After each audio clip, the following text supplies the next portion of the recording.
Survivors of plane crashes, boat sinks, or something catastrophic of this magnitude. What's your story? So when I was a very young child, I lived in Southeast Asia. One day, early in the morning, I was just playing. My parents must have been doing their morning prayers, and the next thing I knew, the entirety of the ocean was spilling over itself. We lived on the coast at this time, and it was like the whole ocean had just lifted out. My dad grabbed me and ran towards a block of apartments at the end of the street. I don't know what happened to my mom, but she must have been unable to run fast enough, because I'm pretty sure she got overwhelmed by the tide and survived by holding onto a tree. I'm not entirely sure how she survived, actually, because looking back on the extent of the 2004 tsunami, she should have been swept away completely by the force of the water. So now I'm on top of this roof and my dad goes back in, swimming to our house to retrieve our passports and documents while the water keeps creeping up. I think it was a 4 or 5 story building, and the water must have reached the 2nd or 3rd floor. He must have been a really great swimmer because he got pretty much all of our documentation in between the waves. After this, we were able to stay with friends some distance away, but everything in the town got destroyed. In fact, I realized why my parents don't bring up my childhood friends or try to keep in contact with their families. It's because they're dead. This is pretty much the only really vivid memory I have from that age, and my parents still kind of have a fear of the sea for a long time after. They still can't handle videos of flooding. Well, OP, I can't say I blame your parents. As far as traumatic happenings go, this is pretty bad. Everything in your lives was just uprooted by the ocean out of absolutely nowhere. I'm glad that you're all okay. I can't even imagine water going up to the 2nd or 3rd story of a building. Horrifying stuff. Story 2. Here's a question I can honestly answer. I survived an airplane crash. The story. My mother owned a few aircraft and hangars at our small town's airport. I spent a lot of time at the airport as I was growing up, spending summer, washing airplanes, sweeping out hangars, etc. One warm summer afternoon in the mid-80s, we planned to take a short flight in her Piper J3 Cub. This plane was built in the mid-40s and had an aluminum skeleton covered in fabric and tandem seats, one in front, one in back. I sat in front due to the better view, and my mom, the pilot, sat in the back. I remember the pre-flight and some taxiing to the runway, but nothing else. Now, the rest of the story I received secondhand. Neither my mom nor I remember anything of the actual accident due to the massive head trauma we both received. But from what I've heard from family and the ambulance drivers who arrived on the scene is that on takeoff, the most dangerous part of any flight in my opinion, we lost power. Engine cut out, not really sure why. So with a relatively low airspeed and no thrust from the engine, we changed from being a beautiful flying machine to a brick rather quickly. Well, we dropped like a brick and proceeded to hit the ground in rather a quick manner. The ambulance drivers who arrived on scene thought we were done for. Things did not look good for us. But after a helicopter ride to the nearest trauma center a couple hundred miles away, we're still alive and breathing today. I spent about 5 weeks in the hospital, but can only remember the last 2. To remind me what happened, I have nasty scars on my lower lip and chin, and a dent on the side of my head. One thing I find myself wondering is if I had the chance to relive the whole thing over again, would I want to remember? At this point in my life, I can say I wouldn't. Such things are not worth remembering. And did we ever fly again? Oh, you bet. As soon as my mom was able to pass a flight physical, we were both up in the air again. Story 3. I was pilot in command of a small Cessna, taking my dad out for his first sightseeing ride on an October evening. He'd taken the backseat in one of my training sessions before, but this time was the first time the two of us were alone together, and at liberty to go as we pleased. After a while, I noticed that the engine had lost 300 RPM. I pushed the throttle to max and no change. Turned on the carb heat, if I remember correctly. Nope, still nothing. I began heading back to the airport, but as the power slowly diminished, I knew we wouldn't make it back by a long shot. Conclusion? I had to get that bird down somewhere. It was nighttime. Beneath me were patches of fields or forest, and I couldn't tell which was which in the evening darkness. I opted for the only well-lit place in the circumstances, the freeway. I made my emergency call, got a response, told my dad what I was about to do, and proceeded to fly the airplane. By the time I was on my so-called final approach, the engine was puttering along at a measly 1,000 RPM despite a full open throttle. All I had to do was follow a slight bend in the freeway to the left just past a viaduct, and I'd have 3 open lanes of road on which to land and probably surprise a few drivers along the way. Huge black bars suddenly showed up in my field of vision, followed by bright white flashes of light. The aircraft had just struck high-voltage power lines. By the time I was done screaming, the aircraft had rolled down in a side ditch and slammed itself against a fence. Ambulances arrived within a minute, pulled my dad and I out, and raced us to the hospital. I awoke in a dimly lit hospital room. Dimly lit because of the city-wide power failure I'd just caused, which I realized once all the other lights turned on late at night, and the nurses cheered at getting power back. Somehow I didn't break anything, though I had a sore and stiff body for a few weeks, and my back became prone to locking for the next several years. My father had a few broken bones, but was judged stable and set to recover. However, he suddenly and unexpectedly succumbed to his wounds a week later. I haven't piloted an aircraft since and have no desire to. I can be a passenger in an airliner or a commercial small aircraft without a problem, but my days of flying are over. Story 4. I was in a plane crash in 2013. 3 friends and I had taken a Cessna to interior BC for the long weekend. One friend had their private pilot's license. The day we were heading home, it was quite hot, and the plane was, according to investigators, overloaded and overfueled for the heat and altitude. Once we reached 2,000-ish feet above takeoff, we began losing airspeed. The pilot panicked and did some steep turns in an attempt to gain some speed, but it scrubbed nearly all our altitude pretty much instantly. Now at a few hundred feet and descending rapidly, the pilot took aim at a farmer's field. They managed to level out around tree height, but we were quickly running out of field. Maybe 100 or so meters before the end of the field, they dropped the plane to the ground. The nose dug in and we flipped end over end. I ended up walking away essentially unscathed. Minor bruising from the seatbelt and some small scratches. The pilot had a pretty good cut and bashed their knee up on the dashboard. The front passenger, my girlfriend, took pretty much the brunt of it all. Her seat ripped off the floor, smashing her against the roof. It shredded the ligaments in one side of her neck, compressed her spine, and concussed her badly. The ligaments were bad, and are still causing issues now 5 years later, but the post-concussion issues were far worse. Watching someone you love lose the ability to read, remember what they had for breakfast or whether or not they had breakfast, maintain any semblance of emotional stability, or even do something like play a board game to pass the time, learning and remembering rules was too stressful, was the worst thing I've ever experienced. It took a solid 2 years before things started to return to what I would call normal. Story 5.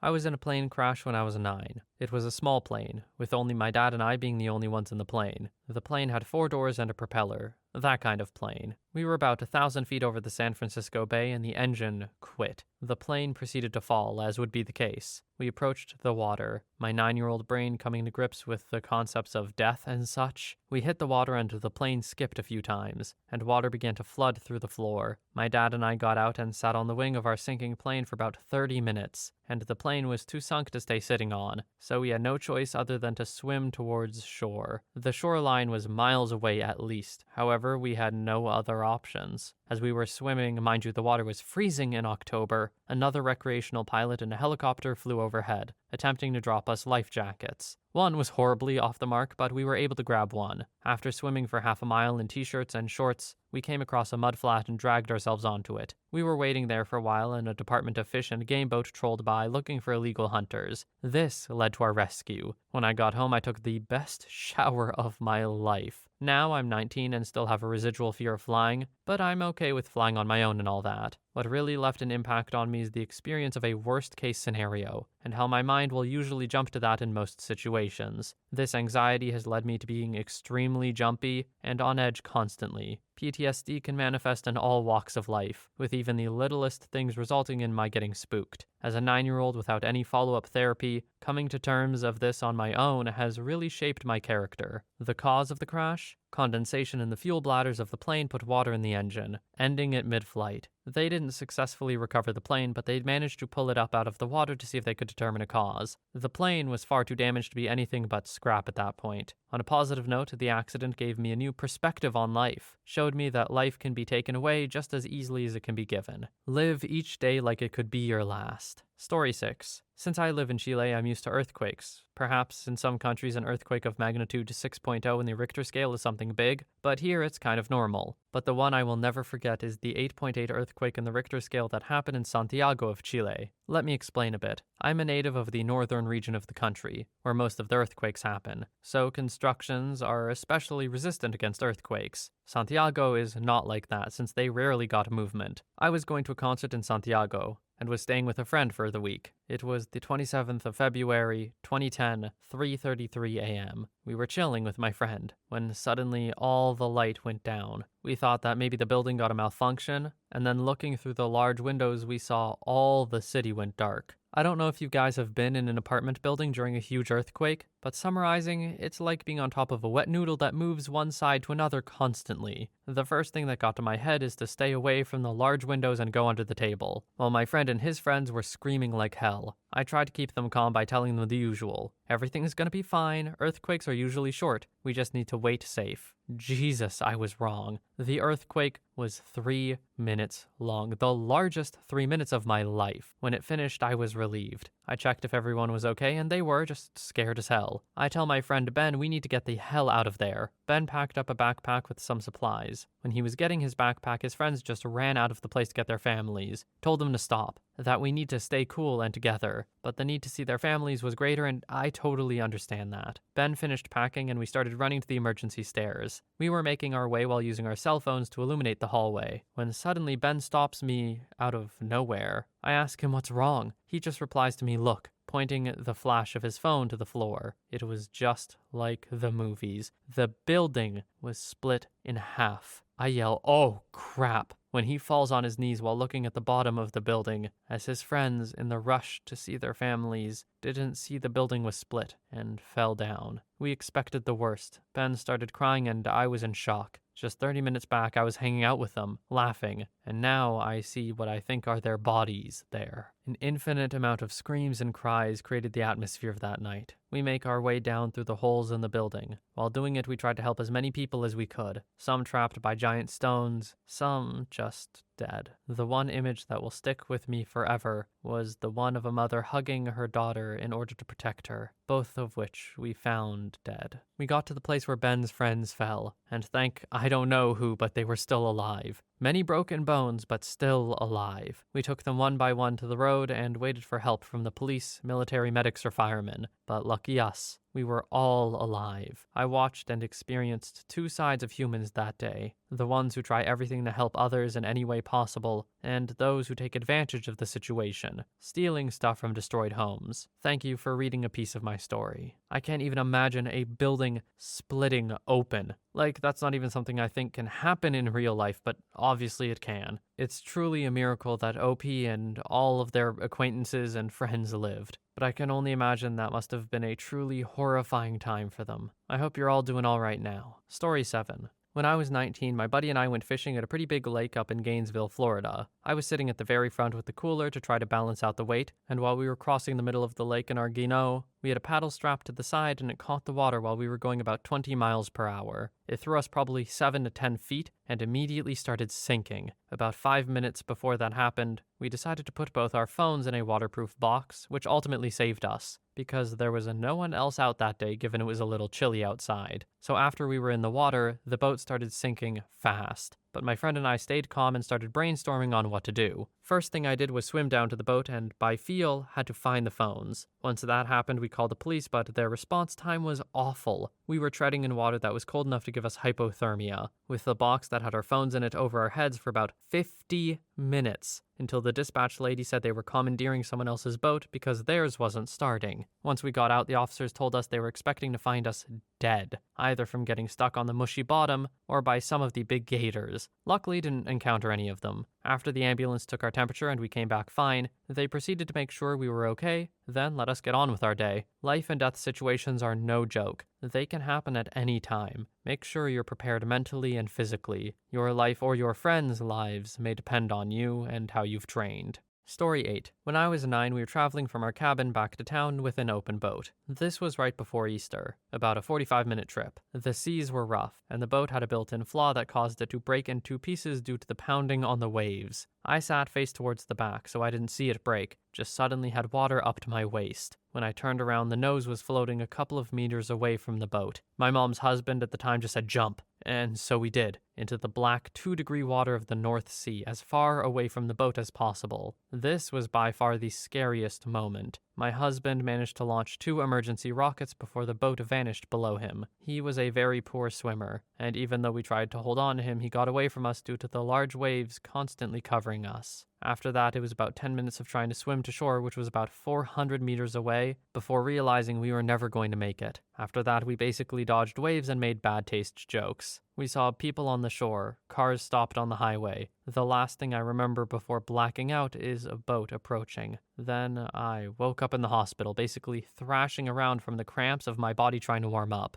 Apparently, I had a temp of 27 degrees when they brought me in. My mom was awake the whole time. She lost control of her limbs right after I blacked out, and gripped a rope from my life vest with her teeth so I wouldn't float away. Even though this is a scary story, there are some awesome elements to it. An old fisherman in a house by the shore saw the whole thing. He was desperately trying to get a hold of rescue services, but no one was where they were supposed to be. His wife, having lost both her previous husband and also a son at sea, had some kind of a health issue while watching us swim around, so he had to take care of her and try to get us help. The sickest part of the story is how we got rescued. One of my mom's husband's friends got a call about what was happening, got in his boat with his 8-month pregnant wife and went full speed to our location. The boat he had was not designed for high seas. It was a summer-type cabin cruiser, so he had to steer it towards the waves at all times. His wife then proceeded to pull 3 fully clothed people up to safety, including unconscious me. If anyone has ever tried to pull someone out of water, you know how difficult it is. We all survived. I was totally fine. Aside from my balls swelling up to 3 times the normal size for a couple of days, Mom tore a bunch of stuff in her back. Husband swallowed about 4 liters of salt water and was sick for a week. Story 9. I was on a boat that sank on the Mekong River in Southeast Asia. It was a 2-day trip with an overnight stop, as it was too dangerous to be on the river after dark. We stayed in a bar and got extremely drunk, as there was a serious tropical storm that knocked the power out of this tiny village on the banks of the river. The following morning, we set off on the final leg of the journey really early the next day. Everyone was feeling pretty terrible after drinking way too much, so we were trying to catch a few hours of a nap on the boat. Around an hour or 2 into the journey, the boat rolled quite heavily to one side,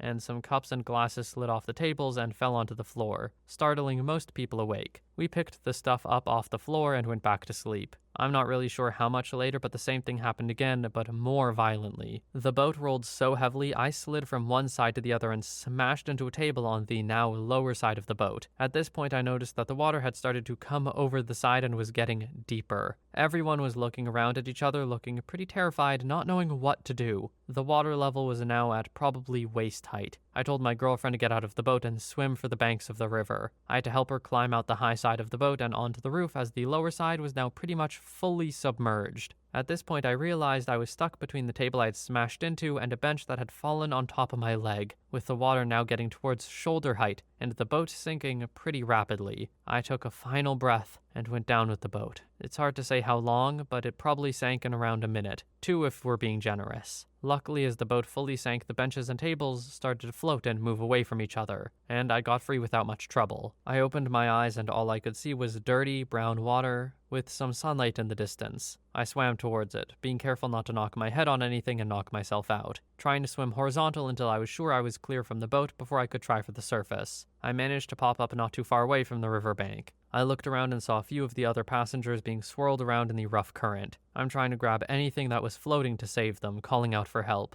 I'm a pretty terrible swimmer, so realized trying to help anyone else would probably just end in them dragging me down with them, so struggled and eventually made it to the bank. I made it but didn't have the energy to pull myself out of the water. I half got onto some rocks and waited to catch my breath. Some other passengers that made it out of the water ran over to tell me my girlfriend was safe further downstream. The guy driving the boat had jumped in and pulled her out because she was struggling. To give some background detail, this boat was being run by a young family that lived on board it. As it was customary in large parts of Southeast Asia, it is considered rude to wear your shoes inside someone's house. As such, we had to remove our shoes when boarding the boat. We were now trying to traverse the rocky banks of the river with no shoes, trying to find other passengers. The captain of the boat at this stage was screaming at the river, not knowing if his wife and 2 children made it off the boat before it sank. We came across them later on. His wife had somehow managed to make it off with her baby slung over her back and her young son. After a while, we managed to flag down another passing boat. Initially, they didn't stop, but I think they must have started to see random bits of floating debris from the boat and realized what had happened and come back for us.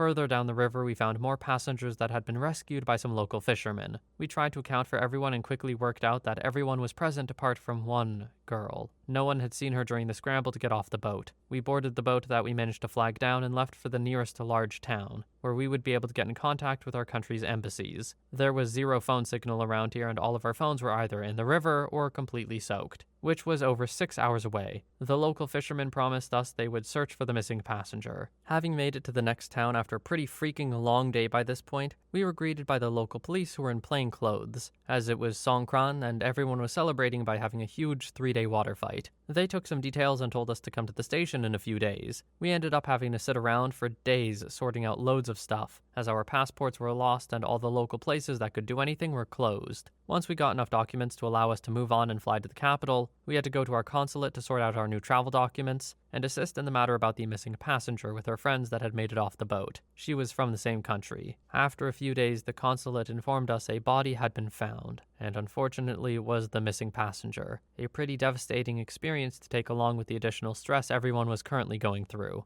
After a few weeks, we luckily managed to get new passports without flying home, which we were informed is the standard procedure for my country's passport office. Going home to get a full passport wasn't really an option, as we were around 5 weeks into a 7-month trip. It was a pretty fun 6 months after that, although did end up in some other pretty dangerous situations. We were also on 2 buses that crashed, and a friend of mine that came and met us for a month was involved in a pretty nasty motorbike accident. Story 10. I was in a smallish fishing boat charter that sank a little less than 12 miles from a Caribbean island in the Atlantic. From the first sign of trouble to looking straight down at the boat slowly sinking beneath the surface was only about 10 minutes time. Trust me when I say that's an image I'll never forget. A white sport fisher being swallowed by the dark blue beneath me. When boats sink, they sink. Somewhere in the chaos, the captain called his friends in the marina before the boat sank, so we waited there just drifting for a while, collecting any floating debris we could hang on to. Fortunately, we had life vests, otherwise I have no doubt we'd all be dead. 2 hours pass. Nobody comes by to pick us up. Clouds and rain are more frequent, so we lose sight of the island occasionally, and I finally convince everyone to start swimming towards the island. I know the best thing to do is stay together and not move, but the island didn't seem too far away, and it was obvious to me no one was coming at this point. Just as we start slowly moving, a helicopter comes and hovers somewhere between us and the island, presumably over the coordinates the captain gave his friends. I swim my butt off towards that thing, and in doing so, lose sight of the captain and first mate. So now it's just me and my sister, and then the helicopter leaves. That sucked. But given the weather, there was almost zero chance of them spotting us unless we were right beneath them. We decide our best chance at survival is to keep swimming toward the island. The whole time it's rainy, cloudy, rough seas. There was a small craft advisory. Wish we'd been told of that before leaving the marina. And much of the time, literally hours, we can't see the island at all, and use the wind as our directional guide. The sensation of not being able to see anything but gray skies and waves, with nothing to grasp onto, was the toughest part. We did see another helicopter before nightfall when the weather started clearing a bit, but it was way too far from us. Nightfall is also when we can tell that we actually made progress and we're getting closer to the island. But the darkness changes all that, as all we could look at were a handful of lights on the island and a bright spot that was probably a resort 7 or so miles to the north. Fast forward to maybe 2 or 3 a.m., some 15 to 16 hours after the boat sank. We actually get to the island. Of course, it's mostly cliffs. The water is colder, being churned from the deep by the currents hitting the island, so we swim south until we can see water that isn't white. We get out of the water maybe an hour later and can barely walk. There are some lights in the distance, but no way we were going to get to them in our condition, so we just tried to stay warm under some trees out of the rain. No sleep, just shivering and trying to stay warm. Finally, the sun comes up and we're able to stop shivering. We can walk somewhat better now, so we start drinking from a nearby stream, assuming we'll get to help before we die of some parasite, and start hiking over the hills. I tossed my life vest into a tree just in case someone spots it. The hike takes us a few hours over 2 ridges and through some pretty thick brush. Fortunately, there were more streams. We finally get to a makeshift farm of sorts, and decide to eat some bananas from a small banana grove. That's when we spot a guy walking to work on the farm. He feeds us some crackers and water and walks up to the road to call the police for us. Based on where we got to land, they changed their search, and found the captain and first mate in the water shortly thereafter. We all end up in the hospital around the same time, and we finally got to escape the hospital after 36 hours and several bags of IV fluids. Funny thing, we went back about 8 months later and tried to get a boat to take us to where we got to land, but they said it was too dangerous. It was all over the news for like 2.6 minutes, like everything these days. Even though we all survived, I still have PTSD from that event, which sucks. It's pretty well triggered when I'm on the water and it's stormy, or in airplanes and it's turbulent, and I fly all the time. But PTSD be damned, I'm planning on buying a sailboat by the end of the year and sailing around the Caribbean and Central America. And if I can get enough blue water experience, maybe across the Pacific, we'll see.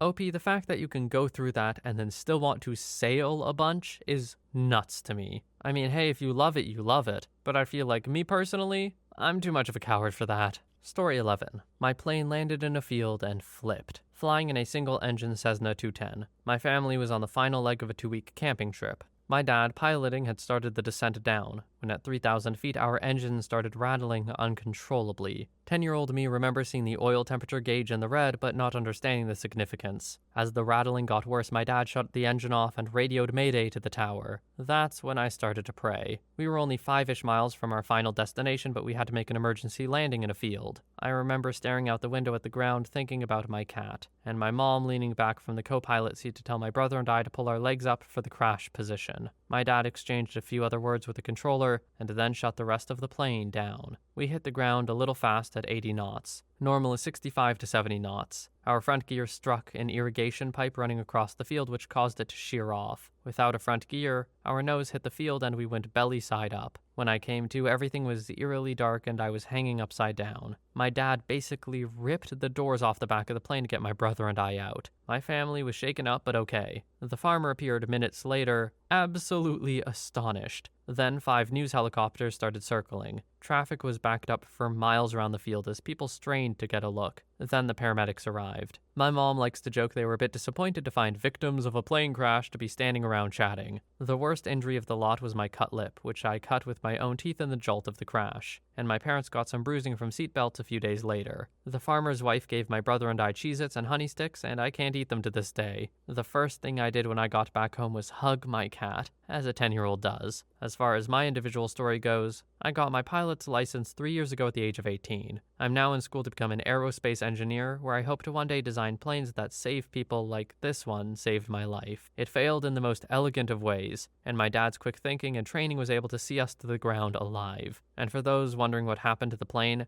an unidentified object clogged the oil filter in the engine, leading to a piston overheating, snapping, and punching a hole in the side of the engine. Story 12. I was stuck in a bushfire here in Australia. My SO, myself, and our infant son were in the car evacuating on the only road out of our small town. We got very little warning as the fire moved so fast. Fire was coming on the right side of the road. Smoke everywhere, could hardly see. SO was driving and luckily saw the truck in front of us and stopped in time before hitting it. A semi-trailer truck, 18-wheeler, had jackknifed in the road and was blocking the way. We couldn't see if anyone was in the truck and I was going to go out and check, but the fire was now at the roadside on our right, and years of fire safety education had taught me, stay in the car. We had a UHF radio in the car, so I tried to contact the truck with no response. The fire started to blow across the road and ignite the bush on our left. There were embers raining down on our car, and we just stared at them bouncing off the car bonnet. I saw the flashing red glow in the smoke beyond the truck, and it took a minute or so to work out what I was seeing.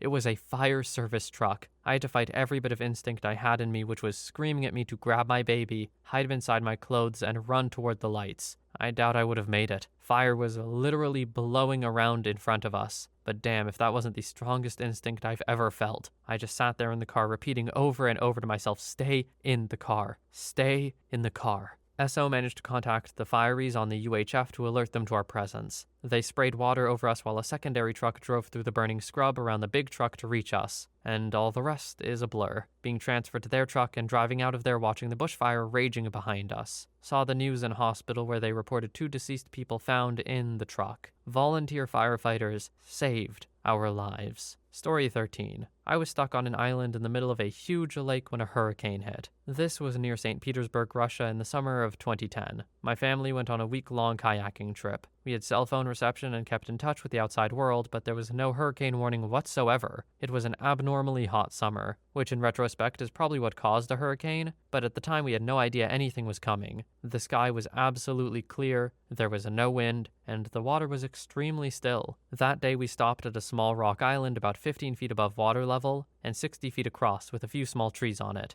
That evening, had a nice fireplace going, cooked a dinner, and were having tea, when I noticed a heavy rain cloud on the horizon. Oops, it looks like we need to cover our tents and put all our stuff inside. No big deal. After about 15 minutes, we were prepared for the rain. By that time, the heavy rain cloud moved significantly closer to us and looked quite formidable. I remember standing at the edge of our island overlooking the lake, finishing up my tea, when the cloud reached a neighboring island. There was another camp there, and I saw their campfire go out in a second. I yelled for everyone to get in their tents and ran to mine. At this point, we were still just expecting a heavy rain. As I got into my tent, I barely had enough time to zip it when the first gust hit. It immediately tore the tent cover right off. The top of our tent was mesh and see-through. I looked up and saw the tent cover, which was still tied to the tree by 2 ropes, waving like a 10-foot flag. Our tent almost collapsed as well from the wind. Somehow I remembered my alpine training and grabbed the inner poles of the tent to prevent their collapse. This probably did more harm than good in retrospect, but I couldn't really think fast at the time. It was all very sudden and destructive. As I was holding the tent, the rain flooded through the mesh ceiling onto my back. I turned from very warm to shivering cold in a matter of seconds. I was in a tent with my younger cousin, and he just remembers being in shock, and me stretched on top of him trying to hold the tent together. My mom with her friend was in a different tent several feet away, but I couldn't see it due to the intensity of the rain. I don't talk to God often, but as I was holding that tent like my life depended on it, I remember repeating over and over a phrase, asking for my mom to be okay. After several minutes of this, the tent door opened and my mom crawled in. Apparently she thought she heard me calling out her name and heroically crawled across to our tent. Her part of the story is fascinating as well, but let's leave it for another time. The highlight is that she saw waves several meters high and an inflatable fishing boat was flying above the neighboring island. Several minutes later, the wind subsided a little, and her friend made it over to our tent as well. Their tent was completely destroyed and ripped to shreds. We spent some time trying to get gallons and gallons of water out of our tent, until eventually we were too exhausted. So we all fell asleep in whatever clothes were hidden in hermetic bags and remained dry. In the morning, we were awoken by rescuers who greeted us from their boat with, "Anyone left alive on the island?" After we confirmed that all of us were alive, they just left us there. Luckily, our kayaks were tied well so we could get out of there safely. The aftermath. Tall trees in the mainland were mowed down like grass. Some of our stuff flew away. We were able to miraculously find some of it the next day. Around 160 people died that night on the lake. There was no official mention of this anywhere, but the locals still talk about overfilled morgues in the region. Story 14. Speedboat capsized in the Mexican Ocean.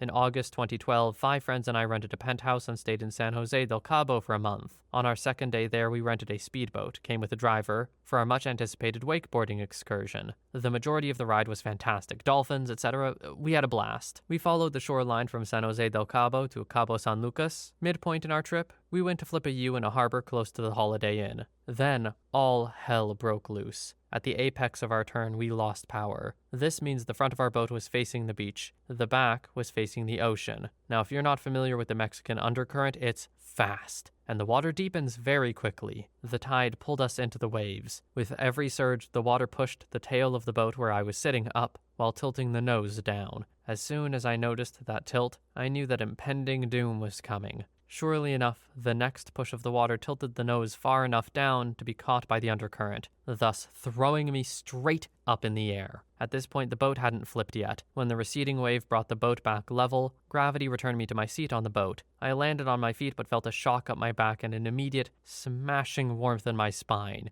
Then bam, I fell forward in between the seats and couldn't feel a thing. Meanwhile, the boat is on the verge of being flipped vertically. My friend Katie jumps on top of me and holds onto the railing with all of her strength so I don't fly off or get dragged away. Another wave pounds. This time, water slams into the boat, smacking Katie in the back. The force of the water pounds her nose right into the back of my head, breaking her nose. When this happened, I think I blacked out for a sec. I'm a very strong swimmer, so when I finally felt the boat getting sucked out from under us, I remember thinking, I have to swim as hard as I can or I'm going to die. So I did. A local surfer, hope to thank that guy again someday, saw it all happen and swam out with his board and helped me to shore. There's a video out there taken by someone on that beach, but I've never been able to find it. My friend lost her wallet. I lost my re-entry visa. Some scumbag dude later tried to hustle me for $50 for a new one for a return flight. I lost my favorite dress in that damned accident too. I spent the rest of the month and my budget for what would have been fishing, golfing, drinking, and stuff with my friends on food, tequila, hour-long massages, and Mexican OTC pain pills. The doctors there were fantastic. fantastic. I had a T5 to 7 compression injury with bruising in my lumbar. He said I was extremely close to a serious injury. I still feel it 5 years later. I have PTSD from the accident for sure. Boats make me sweaty. Story 15. Back in 2008, I was on a hiking/sightseeing tour with a well-known rugged travel outfitter. The tour started in New Delhi, India, and ended in Kathmandu, Nepal. Halfway through the tour, we meander our way to Varanasi when there were rumors of strikes in Nepal, mainly Lumbini and the Chitwan National Park area. So instead of taking a bus to the border to get to the park in Nepal, we took a plane. Hey, crisis averted, right? Landed in Kathmandu. And of course, the baggage handlers decided to strike. Had to wait about 5 hours to get our bags. We stayed about a day in Kathmandu and the strike ended. We ended up proceeding with our trip to the Chitwan National Park and staying at a homestay for a few days. After a few days of getting our fill of elephant riding, hippo watching, and tiger tracking, there were rumors going around in the village about a huge strike the next day with travel on the roads potentially barred with the threat of death. So we all decided to head out extremely early, so we would not be stuck in Chitwan for potentially days. So around 3 a.m., me and 11 other members of the group and our guide and driver head out into the dark and onto Kathmandu. It was quiet for the about 15 to 20 minutes of driving in the dark. Lots of meandering turns around small villages and lakes. However, that was stopped short. We saw a small minibus torched, fires burning wildly, and soon we were stopped by these masked villagers holding sticks. One of them came to the driver's side and pulled the driver out, proceeded to repeatedly smack him on his face over and over. Another masked man tried to open our passenger door, but luckily it could only be opened by one side. And luckily it was held tightly closed by a burly Australian member of our group. While this was going on, another masked man broke our back window. This resulted in a few of us crying in fear. Me, my cousin, and a few other guys were thinking about breaking out of the car and tackling these masked men with skirts. We figured the combined arms of a few Americans, Aussies, and a German can take them down, right? No sooner than we thought of that plan, motorcycles started roaring in close by, carrying Molotov cocktails. Our guide and the driver started pleading with them, saying we're tourists. There are women in here and that we'll go back in peace, just let us go. They eventually let us go, told us to turn around and don't come back out until the strike is over. Okay, so when I heard that there was a strike, I figured, oh, the workers want better rights, better pays, something like that. Fair enough. Strikes are important for the welfare of workers, I think. And then the story kept going, and now I don't feel like I know what a strike is. What an insanely surreal situation to be in. You're just in your little bus trying to make your way out of a town, and all of a sudden, people in masks, Molotov cocktails? OP, I'm glad you were let go, but what the hell was going on? Story 16. Got caught in a wildfire in Chile early this year. Pretty much half the country was burning. We were taking a few days with my family, but the wildfires in the nearby towns rained ashes all over the region. You could barely breathe. We stayed nonetheless, and went to a nearby town, Santa Olga, because we heard in the news that the fires were too close to the town and threatened to destroy the entire town, and we went there to help with supplies. Then we decided to help with the wildfires, in a very primitive way. Very few firefighters were around because the whole freaking country needed help, and people were afraid of losing their houses. Honestly, looking at their faces, I could not just go back home, and that's why we decided to help. When we were trying to put off the fire, a random burst of fire went all around us and surrounded my family and like 10 more people immediately. It was unreal. Didn't know fire could spread that quickly. We had no way out, and the fires were slowly going towards us, and we were trapped. We got really nervous, and it was pretty scary since our proximity to the fire was suffocating us. It was pretty damn hot if you ask me. I thought that was it, and I actually thought of taking my own life somehow because I can't even take it when I burn myself with a cigarette. Being burned down was probably the most painful way to die, but I never had the courage to do anything but stare at the freaking fires. We couldn't run over it since the fire was super deep. Suddenly we heard a few planes, and they dropped a crap ton of water that gave us a miraculous path to get the hell out of there. There was still a lot of fire around, but it was thin enough for us to run over it. Also, the water hit us hard. It was a crap ton of water, but hey, they saved my life and many others. We immediately got into our car and got the hell out of there. We wanted nothing to do with it, as selfish as it sounds. We were shocked and said, screw helping out. We're done. We're totally done helping here. That town, Santa Olga, was actually 100% consumed by the fires. An entire town turned to ashes. Story 17. I survived a nearly EF5 tornado. A few years ago, living in rural Arkansas, the weather got bad. This is hardly an uncommon occurrence. My now fiancé and I had just gotten a puppy that very day, and we also had 2 cats at home. We lived in a duplex. Around 7:30-ish, our phones started alerting to severe weather, and we switched on the TV to watch the radar. Tornado headed our way. I threw my cat in the bathroom, while my partner went outside to watch the weather. It was pouring rain. Never heard such heavy rain before. And then the rain stopped. He rushed in, threw everything out of the innermost closet, and we hunkered in there with the puppy. He texted his parents, "Tornado," and we waited. They say it sounds like a freight train, and they're right. The building was shaking and there was this roar. I was terrified, holding the puppy and my phone with one arm/hand, holding my partner's hand with the other, just waiting for the building to collapse on me. He said he was quite certain we were about to die, and then it stopped. We came out of the closet and out of the house to look around, dazed, just like the neighbors. I called my parents a few towns over. They own the property, so I was telling them what was damaged. Our duplex was fine, some minor stuff only. A tree had fallen within inches of both another duplex and a neighbor's vehicle.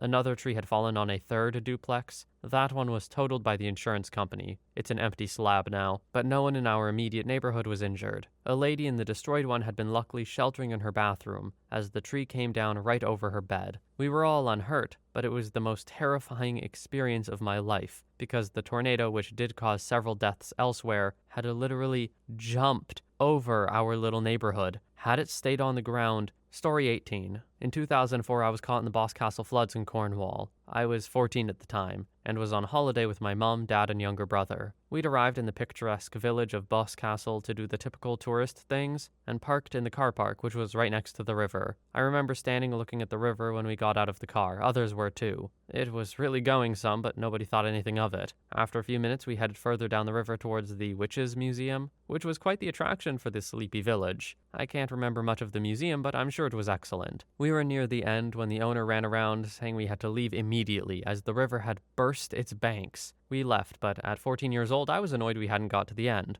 Obviously, that was where the really good bits were. Unfortunately, by this point, the route back to the car park was blocked by a torrent of water. Fortunately, there was a high pass that we could walk along to snake up and around the village and get back to the car. It was, however, a long walk, run, back, and by the time we reached the car park, it was knee-deep in water. My dad took his shoes off and rolled up his jeans and went to fetch the car. At this point, cars were still getting out. I can remember the shop on the corner seemed to be getting looted, or maybe they were just giving away stock that they knew was going to waste anyway. We stood for a while waiting for my dad to pull the car around, but the water kept getting higher. It wasn't just the depth of the water, though, that stands out. Water is powerful. A couple of young ladies had the same idea of rescuing their car and got stuck. They found refuge on a glass recycling bin. The moment fear kicked in was when the water started to move the bin. This was an industrial-sized bin, presumably filled with glass. The water just picked it up and started to move it. At that point, people started to panic and realized this wasn't just a bit of water you could wade through. A couple of locals in wetsuits went in and managed to get the ladies on the bin to safety. At the same time, my dad returned without the car. As a family, we made our way up to higher ground to a nearby pub and had a cup of tea. Being English, this, of course, makes everything better. And it did, until I noticed through the window our red Ford Mondeo bobbing along the water in the distance.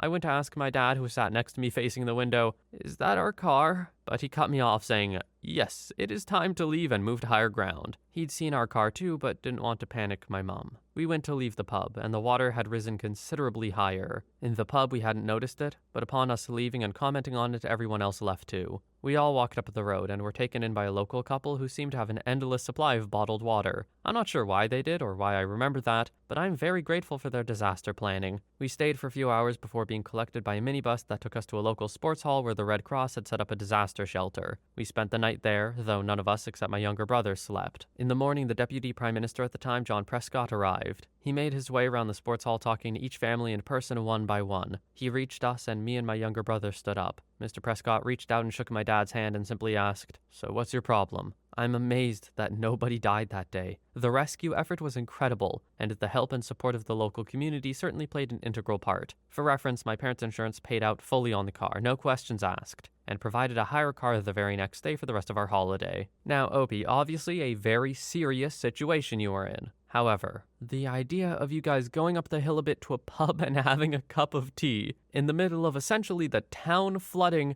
is just so quintessentially English. And I guess the story is easier to laugh about because no one got hurt at all, which is incredible. But come on, guys. Not to be too stereotypical, but I'm just imagining you're sitting there in the pub, like 14 years old, you're looking out the window, and all of a sudden you see your car go past, and you just look at your dad and say, "That's our car, isn't it?"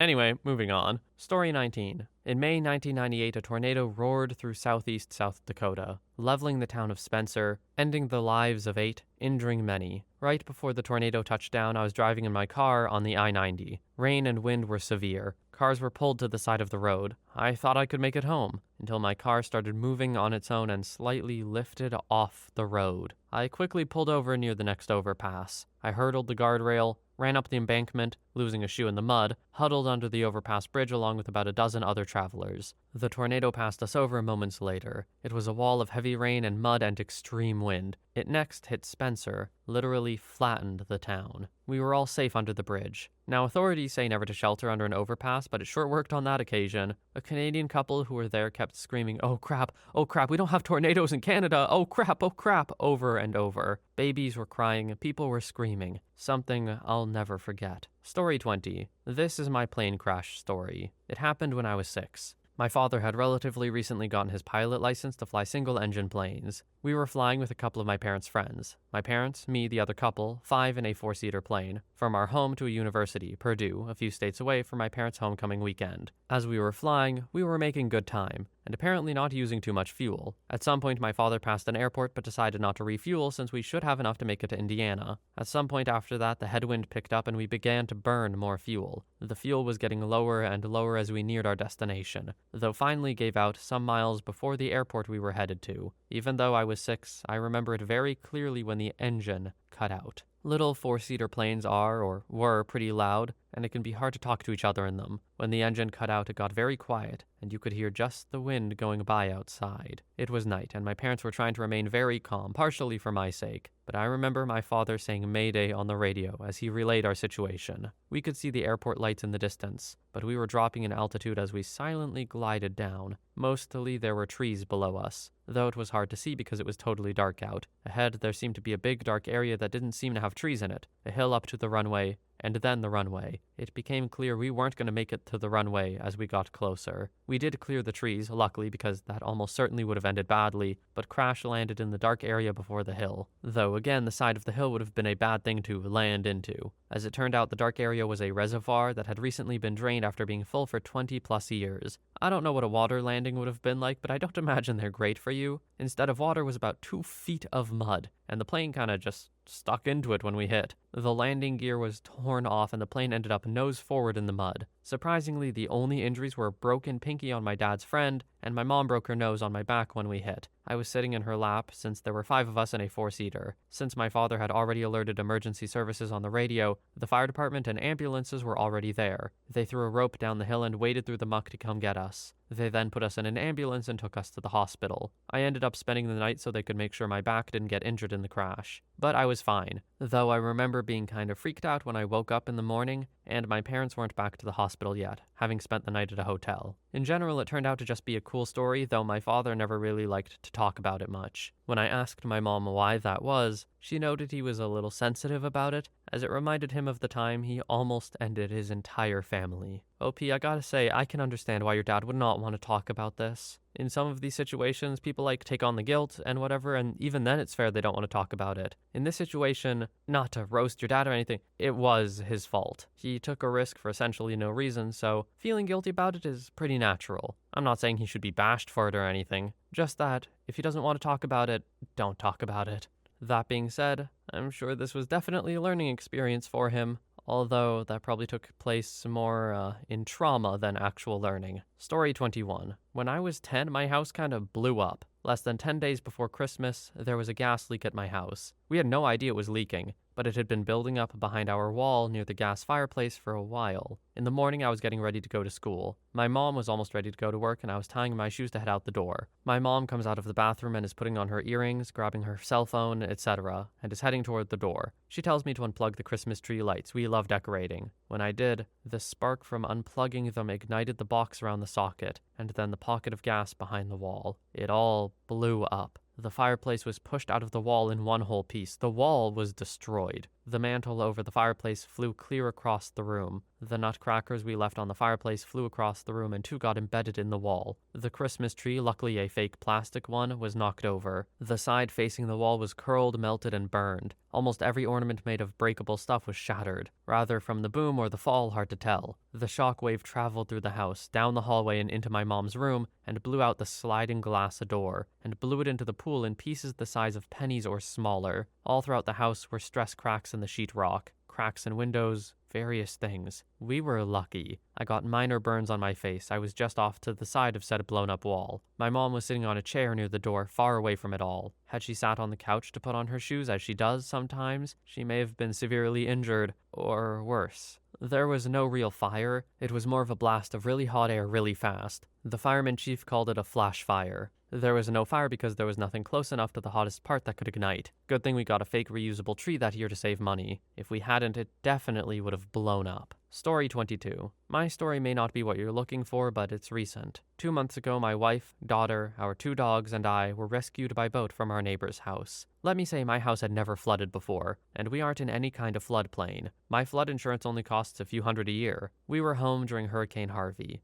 The storm hit and we weren't expecting the water to get so high. We'd weathered hurricanes before in that house with no issues. After the first day, we had water in the yard almost to our garage. By the next morning, it was back in the street but too high to drive out through. By noon, the water had climbed midway up the yard. A friend and neighbor down 3 streets invited us to their house. Their house is on about a 1 foot higher lot than ours. After being there about an hour, the San Antonio Fire Department knocked on the door to tell us the next boat was the last one out. We were taken about a quarter of a mile away to the local elementary school. We were then moved by truck to a shelter set up at the local high school. Shelters are much worse than they look on TV. We spent the night on the tile floor in the hallway with bright fluorescent lights on the whole night. We only had blankets for bedding. All of our clothes were soaked. Friends, family, coworkers, members of my daughter's high school band and their parents helped us cut out drywall, remove contaminated furniture and flooring. During this process, my wife stepped off a curb wrong and broke her foot. We did most of the demolition ourselves with their help. One of my dogs got ill from some bacteria in the water and required medical attention. 2 months later, we're still trying to get our house rebuilt and trying to get the insurance company to pay for it.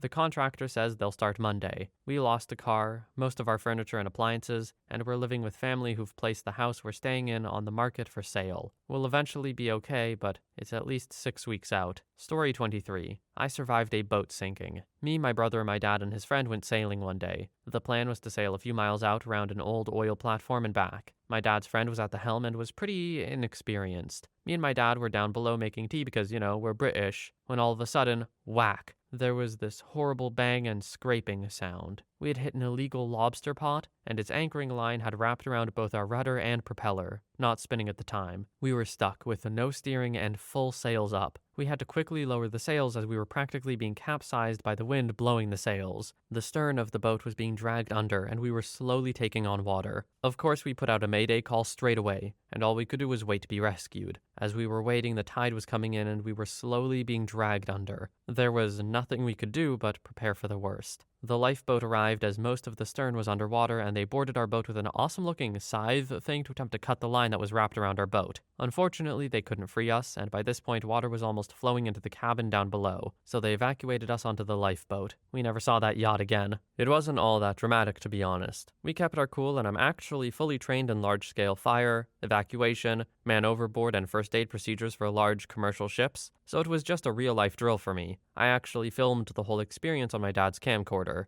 The RNLI are real heroes. I seriously look up to those guys, and wish they got paid a whole lot more than they do.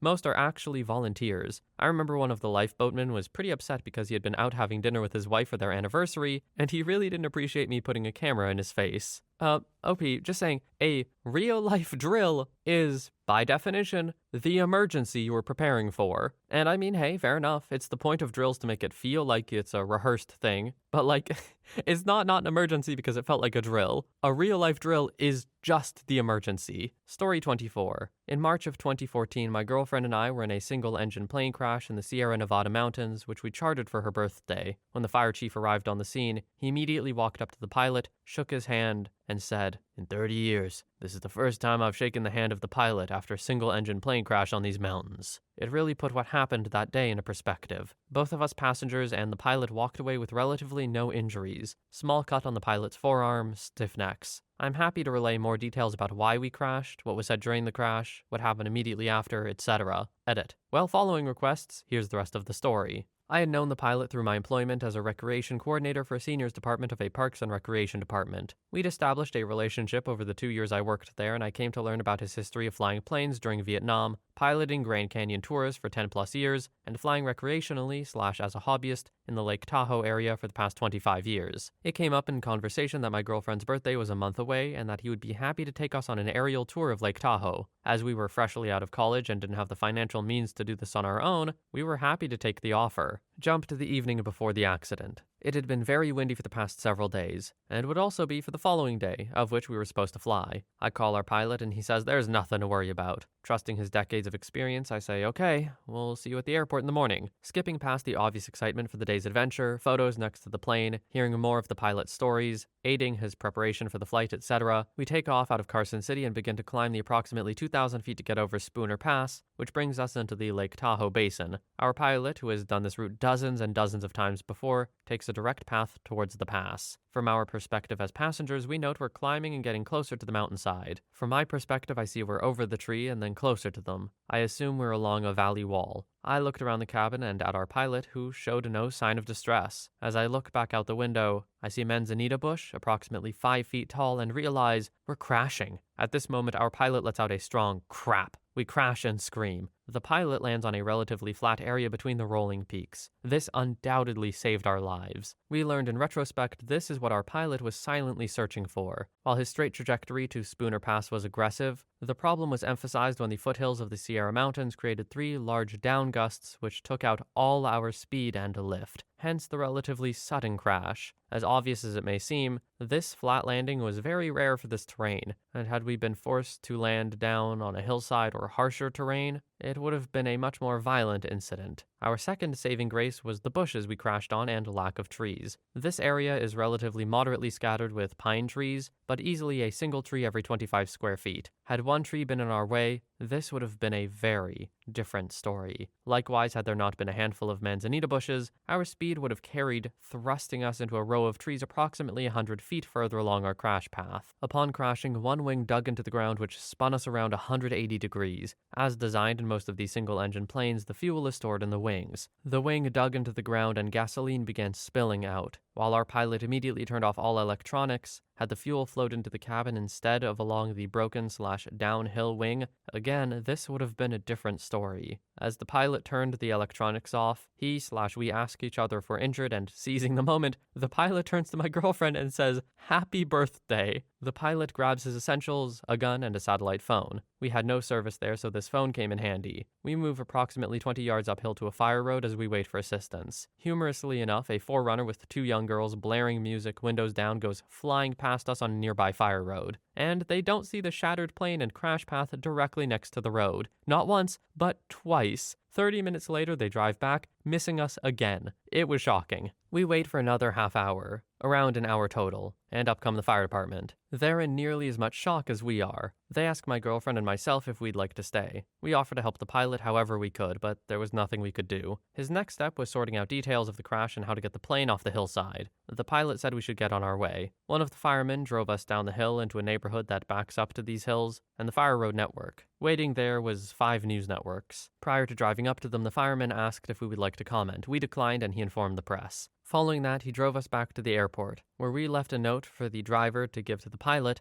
thanking him for the decisions he made, for saving our lives, and other supporting words. And we asked to be one of the first people he takes back in the air once he gets a new plane. He never took us up upon getting a new plane, but we heard from him that insurance covered him very well and he got a much nicer plane. Being my girlfriend's birthday, we decided to move forward, as we would anyway, and went to sushi. We called our parents and let them know what happened, / that everyone was alright.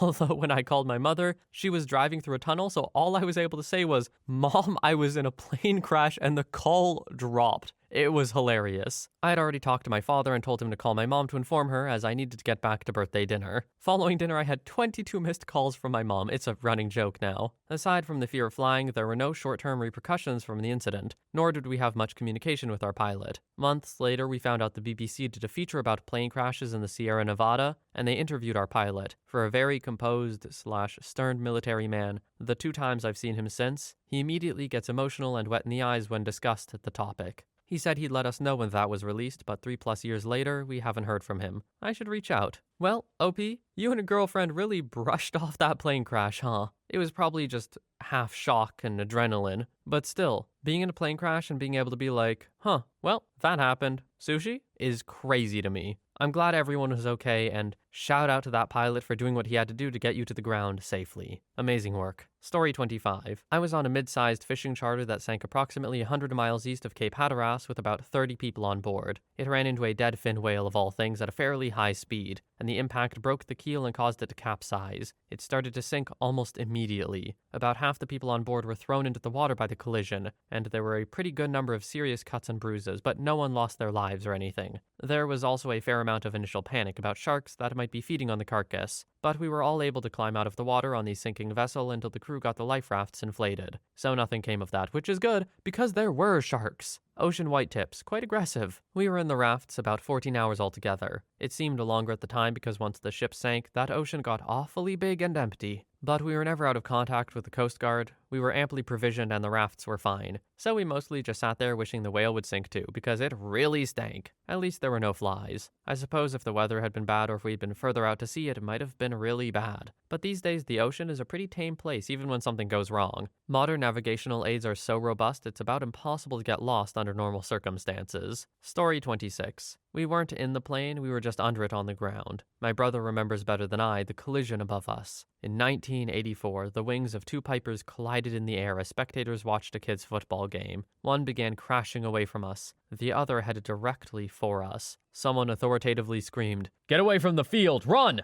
Amazingly, within seconds, we all scrambled before the plane crashed into the field before us. It was a very, very close call. Men rushed over to the wreck, ultimately just throwing coats over the parts no person should see. The pilots of both planes perished. The other plane knocked out the city power that night. By candlelight, the event was discussed with the family. Later, I asked my dad, "Do you think we should tell him?" Tell him what? That it wasn't 2 people. That it was just the same man in 2 pieces? Brother told the man from the news that he saw 2 dead people, and he was wrong. No, don't tell him. We never talked about it again. I didn't even think of this event until 27 years later after a car wreck. I began to experience PTSD symptoms a few months after the head-on collision. My wreck, the planes crashing, and another memory of witnessing a deadly Ferris wheel accident became my prominent thoughts. Now when I think about the plane falling on us, running for our lives amidst the scrawny boys in football gear, bellied coaches, referees with useless whistles bouncing off their chests, the Ferris wheel people holding on for their lives, strangers cheering "You can do it, hold on,"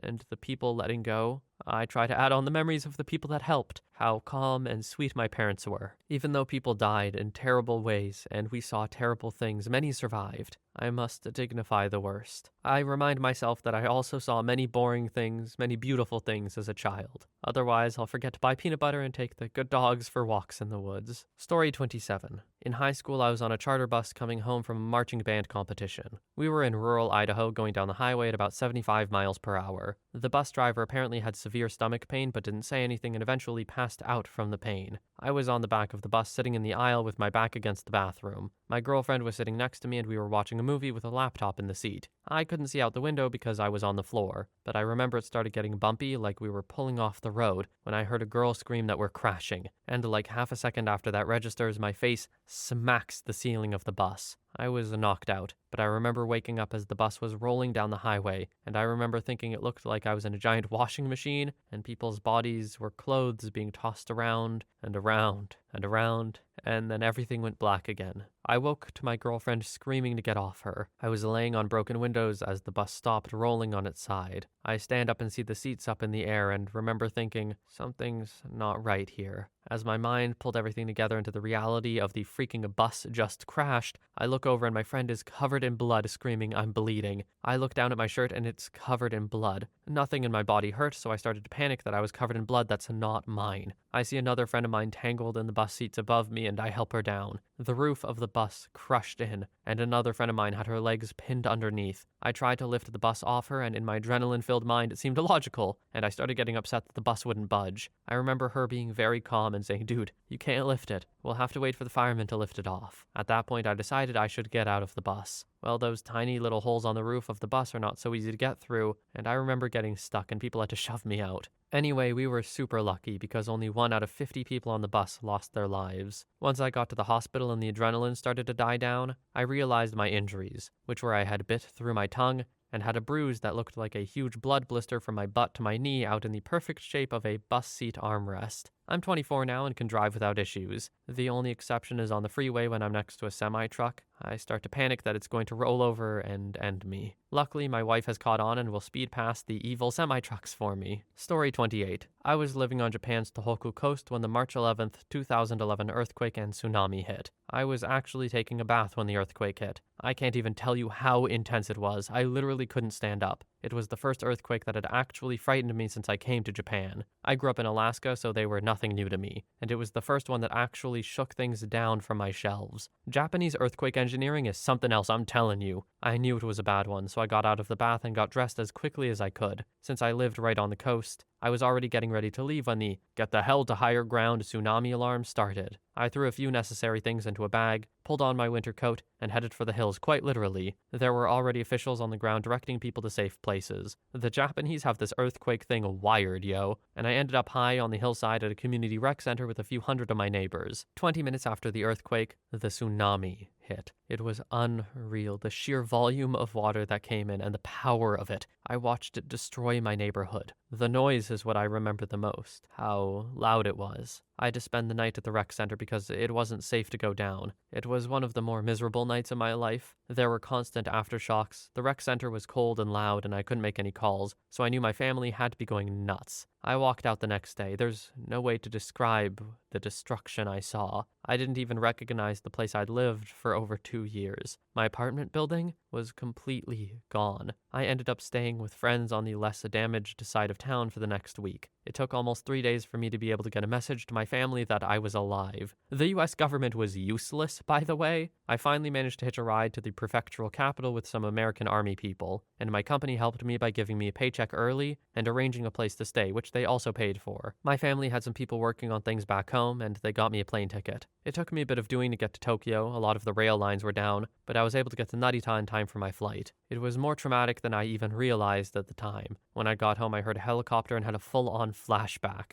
It took a long time for me to come to terms with it, but ultimately, I feel fortunate to have survived. Maybe it's because I live pretty close to the water, but I think tsunamis are one of the scariest natural disasters for me. It just feels like there's really nothing you can do. Things will get destroyed. It's not like a fire where you can have people try to put it out. Maybe some things can be saved, maybe it can be contained. A tsunami will happen. A true act of God, as insurance policies might call it. Story 29. On a summer vacation where all 7 of us stayed in a little tiny cabin at a tourist park whose name I forget, there was a freak weather system that spawned a gigantic tornado out of absolutely nowhere in the middle of the night. Neither of the 2 of the news/weather services in the area saw it coming, and the park staff were caught flat-footed. When someone noticed it coming straight at the park, the alert was put out every way they possibly could. CB radio, rural 911, state trooper radios, red rocket flares, literally everything they could think of. The first clue we had of anything was waking up in the dead of night to a park ranger shouting at us to get up and evacuate. We got our shoes on and some jackets and booked it like we were charging up the beach on D-Day, complete with sirens screaming and the sky a sickly green and the wind roaring. Everyone got herded to the only available shelter within miles, a concrete official building of some kind. I remember a poster for food stamps because it had a picture of a kid who looked my age. That was one of the few times Dad or Mom got genuinely scared in front of us kids, and that included other times we woke up to tornadoes at midnight. Hundreds of strangers were all packed in, chattering and trying to look decent in their PJs. Mom was mortified. Someone had brought a big black dog who was taking things quite well, and all us kids pet him. The tornado ended up swerving and chewing along the edge of the park property, if I recall correctly, instead of tearing right through the park proper. Some people got broken windshields, but our van just got a few dings from thrown rocks. Things could easily have gone a lot worse. There have been a couple stories in here where tornadoes seem to have just barely missed people, and I think tornadoes are pretty up there with tsunamis of how terrifying they are. Maybe that's me just being a Canadian, because there are really no tornadoes where I'm at, but they seem freaky as hell, although I know people are really fascinated by them and even chase them. That's wild to me. Anyway, this was a pretty heavy thread as far as these go, so I hope that it's not all doom and gloom for you, and after this, or maybe during this, you were doing something that you like doing and eased your mind a bit. Because I don't know about you, but for me, this was a lot. But that is the last story we have for today, so thank you so much for watching. I hope you have a wonderful day or night wherever you are, and I will see you in the next one.